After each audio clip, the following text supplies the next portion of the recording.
Ave Maris Stella. Hello and welcome back to Vatican II in a Year. This is your host, Father Matthew Schneider. I am a priest of the Church of Christ, and I am a theology professor. This is a podcast on the Starcross Production Network at sqpn.com. J-Ron Day 42. We're covering Inter Mirifica 11 and 12 on the duties of media and the government. Today, we're going to conclude Chapter 1 of Inter Mirifica on the teaching of the Church, the more general one, on this document about media. So if you want to follow along, we have a reading plan and more details, sqpn.com/Vatican, frmatthewlc.com/Vatican.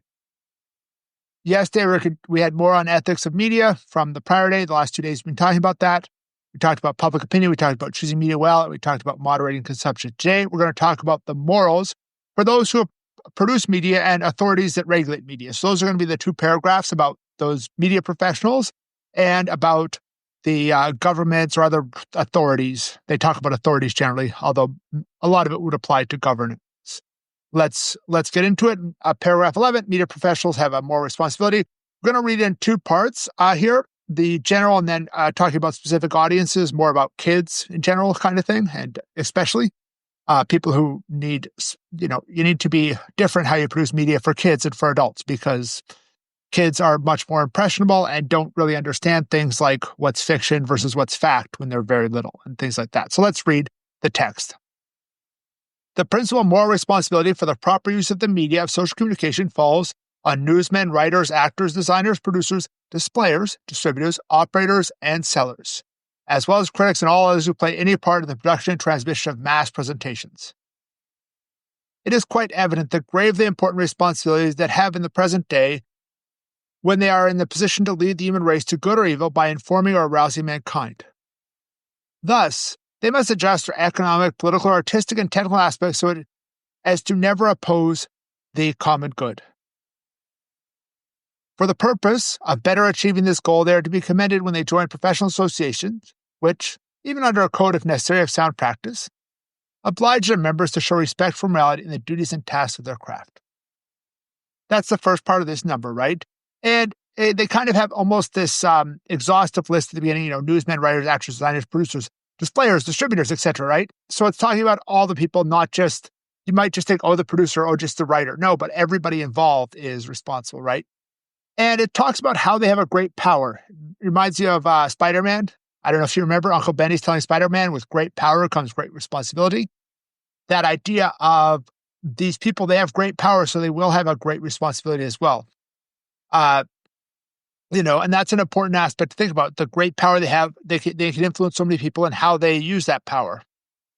And when we talk about, it talks about here to work for the common good. So what is the common good? The common good we're talking about is the good of all, right? The physical, spiritual, moral, the totality, right? So it is both that like everybody has food and that everybody has a right sense of morality and that everybody does right moral acts and everybody is, at least most people have the opportunities to go to heaven, and to an extent, each person's path towards heaven. But the common good is not to force people. It's to give them the opportunities for those things, right? And to make it easy to do those things, right? I can't force you to make good moral choices. I can make it easier for you to make good moral rather than bad moral choices by how I act, right? If I give it a good example, if I present a story that has a good moral, things like that. And stories that have good morals could be all different things. When I was a religious brother, I was doing a lot of youth ministry, and we would always tell stories at the end of the day, and each brother had different series that they tell, and my stories were of Joe the homeless guy.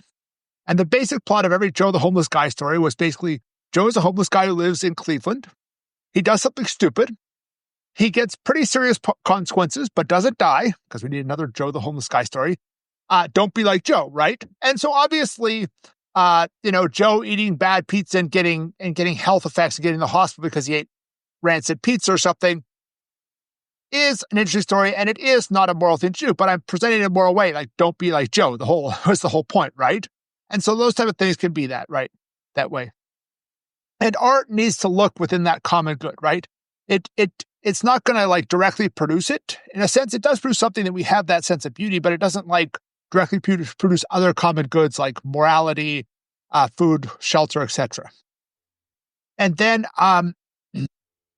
And then the mention of professional associations, they can be helpful for setting codes and things like that. It's easier to make good content if everybody around you is supporting that. Just like it's easier to be moral if you live around moral people. That's part of like what religious life hopefully gives, or a good marriage. So let's get into the second test, which is more about specific audiences, more about young people. So let's read it. They ought always to be mindful, however, that a great many of their readers and audiences are young people who need a press and entertainment that offer them decent amusement and cultural uplift. In addition, they should see to it that communications or presentations concerning religious matters are entrusted to be worthy and experienced hands are carried out with fitting reverence, right? So that's what we have, right? Especially young people, they're more malleable. Even the ones who are, the ones who below about 6 don't know the difference between true and false. And I think we talked about that yesterday. We were talking about, hey, there's a value of producing things like Sesame Street and things like that for little kids, right? Not necessarily Sesame Street, but things like that, and such. And then also, and advertisers know this. You look at if you have 1 million 18-year-olds watch your show or 1 million 68-year-olds watch your show, you can charge a whole lot more to advertise to those 1 million 18-year-olds than the 1 million 68-year-olds. I don't know the exact math, but I remember seeing that when they were talking about different types of TV programs. And then as well, especially younger, especially middle school and things down in that realm, they can't take the degree of grit you have from adults, right? There can be gritty shows that can be good if they're presented in the right moral structure. And the final thing it mentions is a proper presentation of religious matters. There's a joke whenever I see a movie that's supposed to portray Catholic Mass or something, how many errors can I find? Things like that. I don't know if any of you do that, but I'm almost like it's inevitable to happen, right? And we should treat both Catholicism and other religions respectfully. I actually think it's a good thing, like if a movie is going to portray a Buddhist monk or something like that they go and talk to some Buddhists and make sure there's an accurate presentation, right? Because for that person in that Buddhist culture, it's better to be a practicing Buddhist than to be irreligious. For a person who's go back to the original Gladiator, and he's offering sacrifices to the Roman gods, right, to his house gods. I don't think that's in Gladiator 2. I recently saw that, but I don't remember that specific scene where there was a sacrifice, an offering to the gods. But that idea is there, right? They're offering to the gods, and that really is better than not. So religion is a good in itself, even if it's not Christian religion. It's better to be following a religion, trying to please a higher power, even if that higher power is not real. Like the Roman gods don't exist. They're but it's that person is striving towards the right more than the person who's just like, whatever, I'm an atheist. Anyways, let's move on to paragraph 12 on the duties of government or other authorities regarding regulating the media. So the term they use here is the public authority. Generally, that's the government, but can also be other structural things. But just for context for this paragraph, let's read it. The public authority in these matters is bound by special responsibilities in view of the common good to which these media are ordered. The same authority has, in virtue of his office, the duty of protecting and safeguarding true and just freedom of information, a freedom that is totally necessary for the welfare of contemporary society, especially when it is a question of freedom of the press. It ought also to encourage spiritual values, culture, and fine arts, and guarantee the rights of those who wish to use the media. Moreover, public authority has the duty of helping those projects which, though they are certainly most beneficial for young people, cannot otherwise be undertaken. Lastly, the same public authority, which legitimately concerns itself with the health of this industry, is obliged, through the promulgation and careful enforcement of laws, to exercise a fitting and careful watch lest grave damage befall public morals and the welfare of society through the base use of these media. Such vigilance in no wise restricts the freedom of individuals or groups, especially where there's a lack of adequate precaution on the part of those who are professionally engaged in using these media. Special care should be taken to safeguard young people from printed matter and performances which can be harmful at their age. So that's a number. I made a mistake in the last number. I said yesterday we talked about Sesame Street, but it's actually going to be in here in that whole section about providing certain things for young people which are not economical. But we'll get into that as we go through the number, right? So the main justification of governments in general in Catholic social doctrine, Catholic teaching, is to protect the common good. So obviously they're talking about here, they have a view in regards to the common good. So that's a very important thing. That's a very general thing. That's not at all surprising. And then they protect freedom of information, things like the First Amendment for free speech. Whether you exactly agree with the U.S. First Amendment or not is a whole other question, but something about that where the freedom of press is a good thing, right? Or how you like the First Amendment, is it too broad, too narrow? The exact details it's not giving here. It's giving kind of a general principle that, free press is a good thing. Freedom of information is a good thing. But as well, as you know before, there is an ethical obligation to be true in that regard. And then the idea that it's good to encourage spiritual values, right? These are going to be more general human values like being honest, being hardworking, things like that, which have a spiritual aspect but are not not focused on that. They're not going to be so much the exact prayers are going to Mass, because the Vatican II elsewhere is for freedom of religion. And so a spiritual value that, like a lot of the moral things, the Ten Commandments are, although they wouldn't say them as the Ten Commandments, are generally agreed by all different societies, historically by all different religions and things like that. And then helping the youngest. This is where we think of things like Sesame Street, right? We think of, the challenge they have where most media is funded by ads or by sponsorships, I guess, too, but a lot of it's by ads, right? So, I watch the NFL. How is the, CBS or NBC or Fox paying for that? Well, they're showing me ads every 10 minutes or something, right? And those ads are what's paying for me to be able to watch it.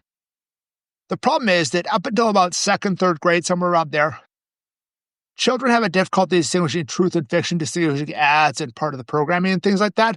And so you can't really justly show ads to a program designed for them, right? Because it's too corrupting, because they don't have their development isn't at that level yet. It's just for like the NFL to show ads, and that's how they pay for me to watch it. That's a just method to do it. Well, there's some ads are unjust because of their gratuitous sexuality or the types of products they're selling or things like that. That's a whole other question. But the general idea that my payment for watching the TV is that I have to watch an ad to try and sell me a Budweiser and a truck and a razor. I don't know. I watch Budweiser. That's what I remember from things like that. All those are perfectly moral things for me to buy, at least in moderation for the Budweiser there, things like that, right? And such. So there is a special obligation for those, especially youngest.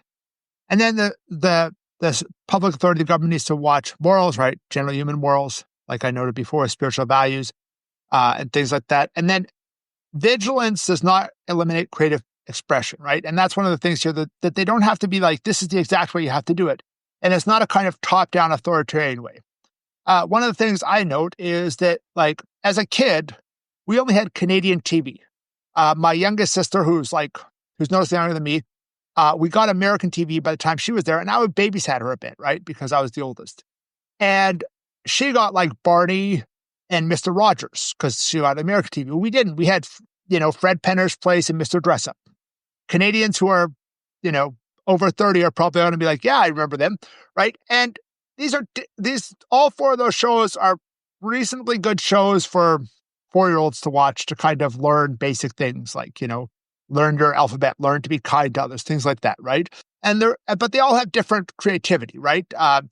Barney's this giant dinosaur puppet, and it's very different from Mr. Rogers. Mr. Dressup and Mr. Rogers are pretty similar. Fred Penner was was kind of different. He would play the guitar and sing songs and teach you a new word every day, and things like that, and how to spell it and things like that, right? That's a totally normal thing to be teaching 3-4-year-olds. So that importance of young people because they're most vulnerable. But I think we're going to conclude there. Thank you for listening to this episode of Vatican II in a Year. This is a listener-supported podcast. You can donate to help StarCross produce another great podcast at sqpn.com/give. You can give one-time, monthly, or join the StarCross Patreon. Tomorrow, we're going to continue on the next paragraphs of Inter Mirifica, which is paragraphs 13 and 14 on the importance of Catholic media. We're going to move on to chapter 2, which is more specific ideas of media, not the general principles like chapter 1. Please join us then to learn more about Vatican II, which can provide a blueprint for the Catholic Church. Go to sqpn.com/Vatican, frmatthewlc.com/Vatican, or Vatican SQPN on Facebook and X. For more information on the podcast, such as playlists and individual documents and a reading plan, there's also an SQPN Discord, and on that Discord, there is a channel for Vatican II in a Year, and I usually check that, a few times a week. I'm not there every day, but I'm pretty regularly there. So if you have some message, you have something some feedback like that, feel free to use social media, either Discord, Facebook, or X, and get in touch with me there.